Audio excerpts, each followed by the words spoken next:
वाढदिवस साजरा करायचा म्हटलं का त्यासाठी लागणाऱ्या वस्तूंची जुळवाजुळव करावी लागते आणि केक बनवायचं म्हटलं का आपण शॉपमध्ये येतो. तर आम्ही पारसमध्ये आलेलो आहोत.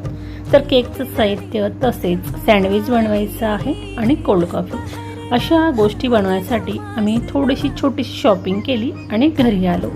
तर बघा, माझी मुलगी जी आहे तिची मैत्रीण मयुरी, हिचा बड्डे 2-3 दिवसांनी होता आणि आम्ही तिला सरप्राईज देण्याचा बेत केला आणि असाच आजचा हा दिवस होता, तो म्हणजे बुधवार. खरं तर हा बुधवारचा व्हिडिओ आहे. तर काही फुलं वगैरे होती झाडांना लागलेली, मी ती तोडून आणली आणि देवांची देवपूजा केली. तर माझ्या मुलीने तिला बाहेर भेटण्यासाठी बोलवलं आणि घरी घेऊन आली आणि घरी आल्यानंतर तिला माहितीही नव्हतं की आम्ही तिचा वाढदिवस साजरा करणार आहे. आल्यानंतर तिला सर्व काही बघून तिने विचारलं कोणाचा वाढदिवस आहे. तर आम्ही म्हटलं तुझ्यासाठीच आम्ही हा आज बेत केलेला आहे. तिला खूप आनंद झाला आणि तिच्या चेहऱ्यावर जो आनंद होता ना, तो बघण्यासारखाच होता. आणि चला म्हटलं या अनुषंगाने आपण तिची ओटीसुद्धा भरूया आणि छोटंसं असं डेकोरेशन वगैरे केलं आणि ती ज्यावेळेस आली ना तेव्हा झाकून ठेवलं होतं मी आणि त्याच्यानंतर आम्ही अशा प्रकारे तिचा बड्डे साजरा केला.